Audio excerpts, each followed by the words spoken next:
नमस्कार। एक बार फिर इस चैनल में आप सभी का बहुत बहुत स्वागत है।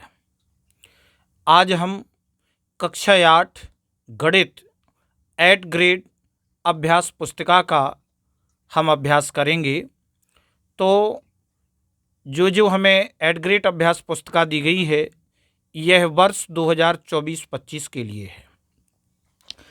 तो इस वर्ष हमें जो अनुक्रमणिका दी गई है, इसमें सरल क्रमांक 14 तक हमें इस अभ्यास पुस्तिका का अभ्यास करना है, जो कि आपको इसमें देख पा रहे होंगे। तो सबसे पहले हमें पहले अध्याय में परिमेय संख्याओं के बारे में जानना है। तो हम इस परिमेय संख्याओं का अभ्यास प्रारंभ करें उससे पूर्व हम सबसे पहले अध्याय 1 जो परिमेय संख्या दिया गया है, इसके बारे में हम कुछ थोड़ा समझने और जानने का अभ्यास करेंगे। तो आप इसमें देखेंगे कि जो परिमेय संख्याएं हैं, तो परिमेय संख्याओं को समझने से पहले हमें कुछ निम्न बिंदुओं को समझना होगा, जैसे कि प्राकृत संख्याएं। तो हम जानते हैं कि गिनती करने वाली संख्याएं प्राकृत संख्याएं कहलाती हैं, जो 1 से प्रारंभ होकर अंत तक जाती हैं। तो जो अनंत तक जाएंगी, जैसे 1 2 3 4 डॉट डॉट डॉट, यानी 1 से प्रारंभ होने वाली संख्याएं प्राकृत संख्याएं कहलाती हैं। इसके बाद जो पूर्ण संख्याएं आती हैं, जब हम प्राकृत संख्याओं में शून्य को सम्मिलित कर लेते हैं तो हमें पूर्ण संख्याएं प्राप्त होती हैं। तो हम 0 से जब हम प्रारंभ करते हैं, तो 0 से प्रारंभ करने वाली संख्याएं पूर्ण संख्याएं हैं और 1 से प्रारंभ होने वाली संख्याएं प्राकृत संख्याएं हैं। इसके बाद आता है पूर्णांक। तो पूर्णांक में हम देखते हैं कि पूर्ण संख्याओं के समूह में जब हम प्राकृत संख्याओं के ऋणात्मक अंक मिला देते हैं तो हमें पूर्णांक प्राप्त होते हैं। अब हम देखते हैं कि इन सभी प्राकृत, पूर्ण और पूर्णांकों से मिलकर के जो परिमेय संख्याएं बनती हैं, वह P/Q या P अनुपात Q के रूप में हम व्यक्त होती हैं, जहां Q बराबर नहीं है 0। अगर Q 0 के बराबर हो जाएगा तो फिर वह उस परिमेय संख्या का कोई अस्तित्व नहीं है। तो चलिए, अब हम ये भी जानते हैं कि सभी पूर्णांक, भिन्न और दशमलव संख्याएं भी परिमेय संख्याएं होती हैं, जिनको आप उदाहरण के अनुसार यहाँ देख पा रहे होंगे कि ये सभी संख्याएं परिमेय संख्याएं हैं। परिमेय संख्याएं ऋणात्मक भी होती हैं, धनात्मक भी होती हैं और शून्य भी परिमेय संख्या होती है, जैसे कि आप देख पा रहे हैं। अब हम देखेंगे परिमेय संख्या का न्यूनतम रूप। परिमेय संख्या का जो न्यूनतम रूप होता है, वह होता है कि जिस परिमेय संख्या को हम ज़्यादा से ज़्यादा सरल कर सकें, जैसे 4/6। तो 4 के गुणनखंड किए 2 × 2 बटे 6 के गुणनखंड किए 2 × 3, 2 से 2 काट दिया और 2/3 आ गया। तो यहाँ पर जो 2/3 है, यह न्यूनतम रूप है। तो परिमेय संख्या का वह न्यूनतम रूप जिसे हम और अधिक सरल नहीं कर सकते, वह उसका मानक रूप या न्यूनतम रूप कहलाता है। इस प्रकार से 2/3 4/6 का न्यूनतम रूप है। इसी प्रकार से हमें और भी जो संख्याएं दी गई हैं, यहाँ पर 4/6, 2/3 और 10/15, ये ऐसी संख्याएं दी गई हैं जो संख्याएं परस्पर बराबर हैं और एक दूसरे के समतुल्य कहलाती हैं। यानी 4/6 को यदि हम सरल करते हैं तो 2 दूनी 4 और 2 तिहाई 6, 2/3 इसका आएगा, 2/3 ए है, और इसको हम 5 से विभाजित करते हैं तो 5 दूनी 10 और 5 × 3 = 15। यानी ये सभी संख्याएं 2/3 के रूप में हैं, परस्पर बराबर हैं। तो हम ये कह सकते हैं कि ये संख्याएं एक दूसरे के समतुल्य हैं। अब हम देखते हैं परिमेय संख्या का संख्या रेखा पर प्रदर्शन। तो देखो, जो भी हमें परिमेय संख्या दी जाती है और उस परिमेय संख्या का जब हम रेखा पर प्रदर्शन करते हैं, तो इसमें हम विशेष रूप से ध्यान देते हैं। जैसे हमें जो संख्या दी गई है 3/4, तो जब हम 4 का भाग 3 में देंगे तो हमें दशमलव कुछ प्राप्त होगा। तो हम देखते हैं कि ये जो हमारी संख्या है, यह 0 से बड़ी है और 1 से छोटी है। तो हम कह देंगे कि देखो सबसे पहले तो हम इस रेखा पर जीरो कहीं भी अंकित कर लेंगे, और हम ये भी जानते हैं कि जीरो के बाईं तरफ, जीरो के दाहिनी तरफ धनात्मक संख्याएं लेते हैं और जीरो के बाईं तरफ ऋणात्मक संख्याएं लेते हैं। अब हमें यहाँ पर +3/4 को प्रदर्शित करना है तो हम जीरो के दाहिनी तरफ करेंगे, लेकिन यहाँ पर हमें 3/4 अर्थात हर में 4 दिया है, तो इसका अर्थ ये है कि हम प्रत्येक एक को 4 बराबर भागों में बांटेंगे। तो जैसे 1 2 3 4, चौथे पर हमने 1 लिखा है, तो इसका तात्पर्य हुआ कि सबसे पहले यह 0/4 होगा, फिर 1/4 होगा, फिर 2/4 होगा, फिर 3/4 होगा, फिर 4/4। तो 4/4 का मतलब 1/1 अर्थात 1। इसी प्रकार से 5/4, फिर 6/4, फिर 7/4, फिर 8/4, और 8/4 का मतलब है 4 से जब हम 8 में भाग देंगे तो 2 आएगा। अब यहाँ पर हमें 3/4 का संख्या रेखा पर प्रदर्शन करना है, तो हम देख लेंगे कि 1/4, 2/4 और 3/4। तो ये जो आपका होगा यह संख्या रेखा पर प्रदर्शन होगा। अब हम आगे जो हमें बिंदु दिया गया है, ऊपर भी आपको ये अभी हमने जो संख्या रेखा में दर्शाया है, इसको आप यहाँ से इसको पढ़ सकते हैं। अब दिया है परमेय संख्याओं पर संक्रियाएं। अब जो भी हमें परमेय संख्याएं दी जाती हैं, हम उन परमेय संख्याओं में जोड़ कर सकते हैं, घटाना, गुणा और भाग। अब अगर हमें समान हर वाली परमेय संख्याएं दी गई हैं, तो समान हर वाली परमेय संख्याओं में जोड़ और घटाना कैसे करेंगे, वो आप उदाहरण के द्वारा देख सकते हैं। अगर हर समान होते हैं तो हम संख्या लिख लेते हैं और ऊपर की संख्याओं को जोड़ करके हम जोड़ की परमेय संख्याओं को सरल करते हैं, और जब हमें घटाने के रूप में परमेय संख्याएं दी जाती हैं तो हम ऊपर की संख्या में से ऊपर की संख्या को माइनस कर देते हैं। तो इस प्रकार से हम घटाने के परमेय संख्याओं को सरल करते हैं। अब असमान हर वाली परमेय संख्याओं में जोड़ घटाना, जब हमें असमान हर वाली परमेय संख्याएं दी जाएंगी तो हम उन हर का सबसे पहले लघुत्तम समापवर्त करेंगे, और लघुत्तम समापवर्त करने के बाद फिर हम हर की संख्या का उसमें भाग दे करके और अंश में गुणा करते जाएंगे, और उन सभी संख्याओं को हम इस प्रकार से करते जाएंगे। अब इसी प्रकार से परमेय संख्याओं में गुणा और भाग भी जो है किए जाते हैं। जो भी भिन्न हमें गुणा और भाग के रूप में दी जाती है, हम उसको सरल कर लेते हैं। तो भिन्नों में आप अधिकतर देखते हैं कि ऊपर ऊपर का गुणा होता है, नीचे नीचे का होता है। अगर कोई संख्या किसी संख्या से विभाजित होती है तो हम उसे विभाजित कर देते हैं, काट देते हैं, और उसको निम्नतम सरलतम रूप में लिख लेते हैं। अब सबसे महत्वपूर्ण बिंदु आता है योज्य तत्समक। ये बहुत महत्वपूर्ण है, परीक्षा की दृष्टि से है, और इसे हमेशा याद रखना चाहिए कि योज्य तत्समक क्या होता है। तो देखें, जब भी किसी पूर्ण संख्या, पूर्णांकों और परमेय संख्याओं में शून्य जोड़ा जाता है तो वह योग फिर से वही संख्या होती है, अतः शून्य योज्य तत्समक है। जैसे आपने 8 में 0 जोड़ा तो 8 आया, -4 में 0 जोड़ा -4 आया, 2/3 में 0 जोड़ा तो 2/3 आया। यानी किसी भी, चाहे वह पूर्ण संख्या हो, प्राकृत संख्या हो, या हमें पूर्णांक दिए हों, या परमेय संख्या दी गई हो, यदि उसमें हम शून्य जोड़ते हैं तो हमें वही संख्या फिर से प्राप्त होती है। तो हम कह सकते हैं कि शून्य क्या है, योज्य तत्समक। जहाँ भी योज्य तत्समक की बात आएगी तो हम कहेंगे कि शून्य क्या है, एक योज्य तत्समक है। अब आगे हम देखते हैं गुणात्मक तत्समक।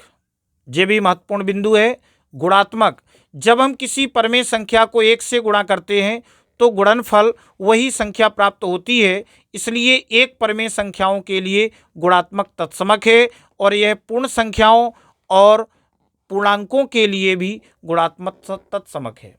अगर कोई भी पूर्णांक दिया है और उसमें यदि हम 1 का गुणा करते हैं तो हमें वही संख्या प्राप्त होती है, तो हम कह देंगे कि किसी भी पूर्णांकों और परमेय संख्याओं के लिए गुणात्मक तत्समक 1 होता है।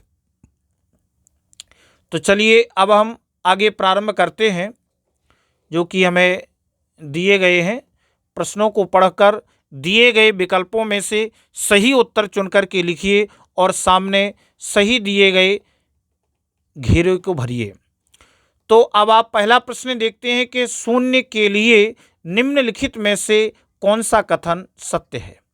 अब हमें यहाँ पर ये 4 ऑप्शन दिए गए हैं ABCD, और इनमें से जो हमें गोले दिए गए हैं उनमें से हम एक को भर देंगे। तो चलिए हम समझते हैं कि शून्य के लिए कौन सा कथन सत्य है। तो अभी अभी हमने इसको पढ़ा है कि शून्य जो होता है वह योज्य तत्समक के लिए होता है, यानी परमेय संख्याओं के योग के लिए तत्समक। तो यही होना चाहिए। तो इसका सही उत्तर हो जाएगा ए, परमेय संख्याओं के योग के लिए तत्समक जो है ये शून्य होता है। अब नेक्स्ट हम दूसरे प्रश्न को देखते हैं। दूसरे प्रश्न में कहा गया है कि 2/3 की समतुल्य परमेय संख्या कौन सी है। 2/3 के समतुल्य यानी बराबर 3/2 ये हो नहीं सकती, 4/9 भी विभाजित नहीं होगा, और यहाँ पर 4/6, तो 2 दूनी 4 और 2 तिहाई 6, तो ये सी ऑप्शन होगा 4/6, यह 2/3 के समतुल्य होगा। तो हम उसका उत्तर सी 4/6 लिख देंगे। इसके बाद तीसरा प्रश्न आता है, निम्नलिखित में से कौन सी संख्या अपने मानक रूप में है। तो हम बता देंगे कि इसमें से जिसको निम्नतम रूप में सरल किया जा सके, 10/30 को हम सरल कर देंगे, 10/4 को कर देंगे, 6/-3 को कर देंगे, और 1/2 इसे हम और निम्न रूप में विभाजित नहीं कर सकते। तो यह कहा जाएगा कि इन चारों में से जो मानक रूप में है वह सी 1/2 है। इस प्रकार से अगले चौथे प्रश्न में हम देखते हैं कि एक 7/2 मीटर लंबाई वाले कपड़े में से 5/3 मीटर कपड़ा काटने पर कितना कपड़ा शेष बचेगा। तो हम 7/2 में से जब हम 5/3 को माइनस कर देंगे तो हम पता चल जाएगा कि आखिर कितने मीटर कपड़ा शेष बचा है। तब आप देखते हैं कि 7/2 में से जब हम -5/3 को माइनस कर देंगे तो आप इस चूंकि इनका हर असमान है तो एलसीएम कितना आएगा 6, और ये हो जाएगा 2 तिहाई 6, 3 7 21, -3 दूनी 6 और 2 पंचे 10, तो 21 में से 10 घटाए तो 11/6। तो इसका जो सही ऑप्शन होगा वो हो जाएगा कितना, 11/6। आप इसमें देख पा रहे होंगे, तो ये आपका उत्तर आ गया, 11/6 आ गया। अब आगे हम अगला प्रश्न देखते हैं कि एक आयताकार भूमि की लंबाई 17/2 मीटर और चौड़ाई 13/2 मीटर है, भूमि का परिमाप कितना होगा। तो हम पहले से ही जानते हैं कि जो भूमि का परिमाप होता है वह 2 लंबाई धन चौड़ाई होता है। परिमाप का जो सूत्र होता है 2 लंबाई धन चौड़ाई, चूँकि हमारा जो भूमि है वह कैसी है, आयताकार है, तो आयत के परिमाप का सूत्र होता है 2 लंबाई धन चौड़ाई। तो इन 2 और लंबाई कितनी दी गई है 17/2 मीटर, तो 17/2 मीटर लंबाई है, प्लस चौड़ाई दी गई है 13/2, तो इनका हर समान है, तो हम इसको 2 लिख लेंगे और ऊपर की संख्याओं दोनों को जोड़ देंगे। तो जोड़ने पर अब ये 2 से 2 विभाजित होता है और 13 और 17 जोड़ने पर 30 आता है। तो ये जो 30 मीटर हो गया ये हमारा क्या आ गया, ये भूमि का परिमाप हो गया। तो भूमि का परिमाप 30 मीटर आ गया। अब दिए गए प्रश्नों को हमें हल करना है, तो हमें जो प्रश्न इसमें दिए गए हैं हम उनको बारी बारी से हल करते जाएंगे। जैसा कि आप देख पा रहे हैं, -4/9 प्लस -4/9 का मान ज्ञात कीजिए। तो आप देख रहे हैं कि -4/9 प्लस -4/9, यहाँ पर हर समान है, तो हमने 9 लिख लिया और ऊपर दोनों संख्याओं को जोड़ दिया। चिन्हों पर विशेष ध्यान देना है, कोष्ठक के बाहर जब प्लस का चिन्ह होता है तो अंदर का चिन्ह वही रहता है। तो -4 और -4/9 बराबर -4 -4 -8/9। इस प्रकार से हमने प्रश्न क्रमांक 6 को हल किया। अब प्रश्न क्रमांक 7 में जो हमें संख्याएं दी गई हैं कि 3/7 गुणा 28/15 भागे 14/5। जब हम इसको सरल करते हैं तो पहले हम लिखते हैं 3/7 गुणा 28/15 और भाग की जगह जब हमने गुणा का निशान लगाया तो हमने संख्या को पलट दिया, 5/14 आ गया। अब हम इसको सरल कर लेते हैं। सबसे पहले हमने 7 से 28 को काटा, 7 एकम 7, 7 चौके 28, और 5 से 15 को काटा, 5 एकम 5, 5 × 15, और इसके बाद फिर इस 3 से इस 3 को काट दिया और 2 से काट दिया, 2 दूनी 4 और 2 सत्ते 14। तो ऊपर क्या बचा, 1 2 1, तो हमने ऊपर लिख लिया 1 2 1 बटे नीचे बचा 1 1 7, तो हमने नीचे भी लिख लिया। ऊपर के गुणा किए, 2 एकम 2 और 7 एकम 7, तो उत्तर आ गया 2/7। अगला प्रश्न देखते हैं। एक हवाई जहाज 1 घंटे में 1020 किलोमीटर की दूरी तय करता है, तो वह 25/6 घंटे में कितनी दूरी तय करेगा। तो एक हवाई जहाज 1 घंटे में 1020 किलोमीटर की दूरी तय करता है, तो हमने लिखा चूंकि 1 घंटे में तय की गई दूरी बराबर 1020 किलोमीटर, तो हमें 25/6 घंटे में निकालना है, इसलिए 25/6 घंटे में तय की गई दूरी बराबर 1020 गुणा 25/6। अब हमने 6 से इसको विभाजित कर दिया, 170 गुणा 25, हमने 170 गुणा 25 लिखा, तो आ गया गुणा करने पर 4250 किलोमीटर। तो अब हम उत्तर में बता देंगे, अतः एक हवाई जहाज 25/6 घंटे में 4250 किलोमीटर की दूरी तय करेगा।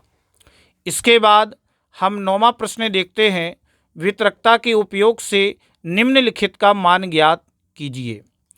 तो अब यहाँ पर जो हमें सवाल दिया गया है कि 6/5 गुणा -3/12 प्लस 6/5 गुणा 5/12 है। तो आप इसमें देखते हैं कि 6/5 इन दोनों पदों में है, तो हम 6/5 को क्या करेंगे, बाहर कॉमन ले लेंगे। तो हमने 6/5 को बाहर कॉमन ले लिया है, और अब हम देखते हैं इसमें कि अंदर जो बचता है -3/12 प्लस 5/12 है। जब हम इन दोनों को सरल करते हैं तो चूंकि हर समान है, तो हम ऊपर की संख्याओं को जोड़ देंगे, -3 प्लस 5, तो 5 में से 3 फिर घट जाएगा, तो बचेगा 2/12 और 6/5 आपके गुणा में लिखा हुआ है। अब हम इन दोनों का आपस में गुणा कर देंगे, 6/5 गुणा 2/12। अब ये काट दिया, 6 एकम 6 और 6 दूनी 12, 2 से 2 कट गया, तो कितना आ गया, 1/5। ये हमारा इसका उत्तर हो गया। इसके बाद 10वां प्रश्न देखते हैं कि यदि एक 143/2 मीटर लंबे तार को 143/2 मीटर लंबे तार को बराबर बराबर लंबाई के 26 टुकड़ों में बांटा जाए, तो प्रत्येक टुकड़े की लंबाई क्या होगी। तो सबसे पहले हम लिखेंगे कि तार की कुल लंबाई बराबर 143/2 मीटर।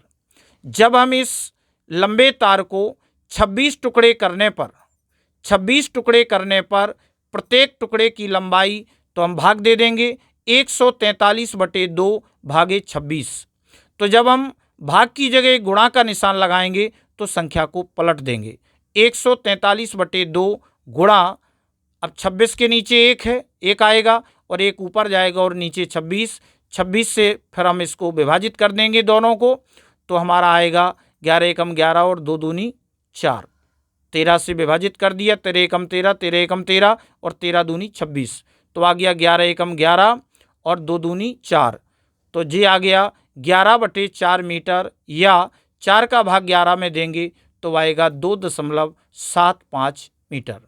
अतः तार के प्रत्येक टुकड़े की लंबाई 2.75 मीटर होगी। इस प्रकार से प्रश्न 11वां देखते हैं। एक किसान के पास 49 सही 4/5 हेक्टेयर क्षेत्रफल का एक खेत है। वह इसे अपने एक पुत्र और 2 पुत्रियों में बराबर बराबर बांटना चाहता है, तो प्रत्येक के भाग का क्षेत्रफल ज्ञात कीजिए। तो खेत का कुल क्षेत्रफल हमें कितना दिया गया है, 49 सही 4/5 हेक्टेयर। तो सबसे पहले इस मिश्र भिन्न को हम भिन्न में बदल लेंगे, और इसके बाद तीनों में बराबर बांटने पर प्रत्येक का जो भाग होगा वह 49 सही 4/5 भागे 3। चूंकि हमें 3 बराबर बराबर भाग करना है, तो पहले हम मिश्र भिन्न को भिन्न में बदलेंगे, तो 49 का गुणा 5 से होगा और +4 1/5 और गुणा संख्या पलट जाएगी 1/3। अब हम इसका गुणा करके इसे सरल कर लेंगे और सरल करने पर हमें कितना प्राप्त होता है 83/5। तो हम कह देंगे 5 का भाग फिर 83 में देंगे तो आएगा 16 सही 3/5। 5 का भाग जब देंगे तो 16 पंचे 80 और 3 और बचेगा तो 16 सही 3/5 हेक्टेयर। अतः प्रत्येक के भाग का क्षेत्रफल 16 सही 3/5 हेक्टेयर है। अब प्रश्न 12वां आता है कि क्या 1 सही 2/3 का गुणात्मक प्रतिलोम 0.6 है, क्यों अथवा क्यों नहीं।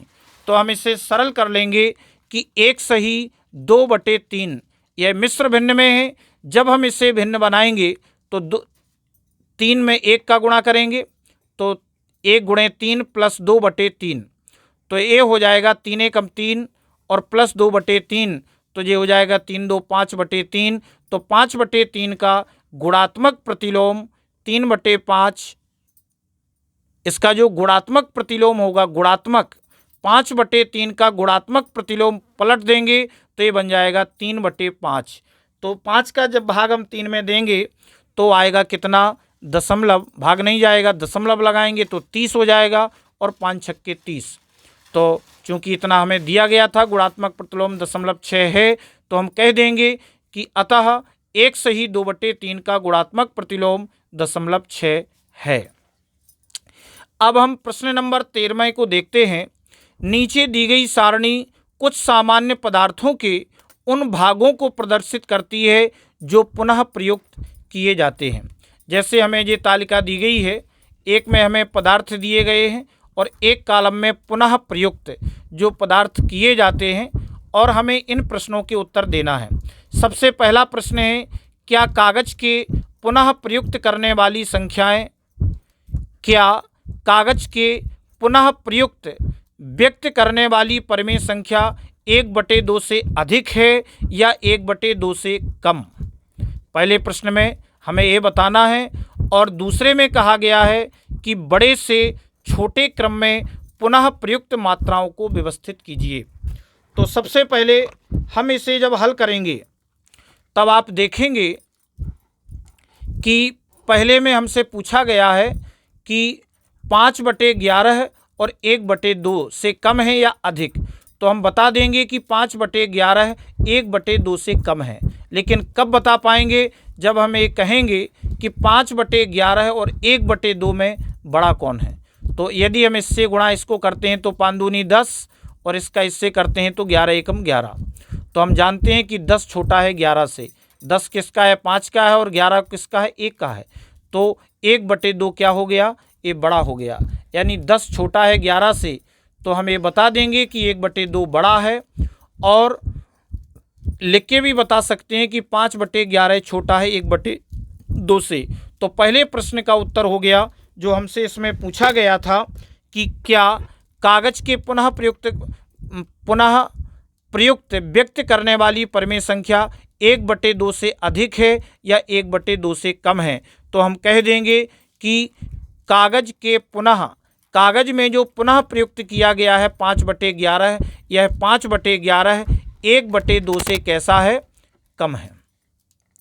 अब दूसरे में हमें बड़े से छोटे क्रम में लिखना है। तो हमें जो पुनः प्रयुक्त किए गए हैं ये परिमेय संख्याएं दी गई हैं, उन सभी का हमने दशमलव रूप में हल कर लिया है। जब 11 का भाग 5 में देंगे तो इतना आएगा, 8 का भाग 5 में देंगे तो 0.625 आएगा, 5 का भाग 2 में देंगे 0.40, 4 का भाग 3 में देंगे 0.75। अब हम इनके द्वारा ये बता सकते हैं कि कौन संख्या छोटी है और कौन बड़ी है। तो 3/4 बड़ा है, क्योंकि 3/4 आपका 0.75 आता है, जो कि इन सभी में बड़ा है। इसको देख करके हम यहाँ पर ये बता देंगे। और जो पुनः प्रयुक्त किए गए हैं अन्य, जी आपका बड़ा है एल्युमिनियम के डिब्बे से, ये बड़ा है कागज़ से, और कागज़ बड़ा है कांच से। इस प्रकार से ये प्रश्न आपका पूरा होता है। अब हम प्रश्न क्रमांक 14 में देखते हैं। 3 विद्यार्थी ए, बी और सी अपने घर से विद्यालय के लिए 5/4 किलोमीटर 3/4 किलोमीटर और 7/3 किलोमीटर की दूरी तय करते हैं। ये 3 विद्यार्थी ए बी सी, यानी ए करता है 5/4, बी करता है 3/4 और सी करता है 7/3। अब हमसे नंबर 1 में क्या पूछा जा रहा है कि विद्यार्थी ए और बी की दूरियों का अनुपात क्या है। तब आप देखते हैं कि विद्यार्थी ए और बी की जो दूरियों का अनुपात होगा, ए और बी का अनुपात, अर्थात ए अनुपात बी बराबर, अब ए का मान है 5/4 और बी का मान है 3/4, तो हमने अनुपात के रूप में लिखा और अनुपात की जगह ये आपका अनुपात यानी भाग होता है, और जब हम भाग की जगह गुणा लगाएंगे संख्या को पलट देंगे, 4 से 4 कट जाएगा और 5/3, 5/3 अर्थात 5:3। तो ए और बी का जो अनुपात होगा वह 5:3 होगा। अब दूसरे प्रश्न में कहा गया है कि सबसे ज़्यादा दूरी किस विद्यार्थी द्वारा तय की गई। तब हम बता देंगे कि ए विद्यार्थी द्वारा 5/4, बी द्वारा 3/4, सी द्वारा 7/3। तो इसमें सबसे ज़्यादा कौन है, तो अब इसमें ज़्यादा बताने के लिए हम पुनः चेक कर लेंगे। जब 4 का भाग 5 में देंगे तो 1.25, इसमें देंगे तो 0.75, 3 का 7 में देंगे 2.33। तो सबसे ज़्यादा है आपका 2.33, जो कि सी विद्यार्थी द्वारा तय किया गया है। तो यहाँ हम बता देंगे 7/3 बड़ा है 5/4 से, और 5/4 बड़ा है 3/4 से, अर्थात सी बड़ा है ए से, ए बड़ा है बी से। अतः सबसे ज़्यादा दूरी सी विद्यार्थी द्वारा तय की गई। अब इस अध्याय का अंतिम 15वां प्रश्न आता है। नीचे एक मैजिक वर्ग दिया है, उचित संख्याओं को वर्गों में इस प्रकार भरिए कि प्रत्येक पंक्ति, स्तंभ और विकर्ण के योग बराबर हों। तो यहाँ पर जो हमें ये तालिका दी गई है, इसमें बीच में जो हमें 4 खाने खाली दिए गए हैं, तो हम इसमें संख्याएं भर देंगे, और जब आप इनका टोटल करेंगे सभी आपके पंक्तियों का, तो इन सभी का टोटल समान आएगा। जब हम इन कॉलमों का टोटल करेंगे तो इनका भी समान आएगा, और विकर्ण के योग भी बराबर होंगे। जब हम इन विकर्णों को इस तरह से सभी को जोड़ेंगे और इस तरह से हम इन सभी को जोड़ेंगे, तब इनका जोड़ भी समान आएगा। तो इस प्रकार से इस वीडियो में बस इतना ही। आपके अध्याय 1 का पूरा अभ्यास हुआ। नेक्स्ट वीडियो में हम अध्याय 2 को सरल करेंगे। तब तक के लिए धन्यवाद।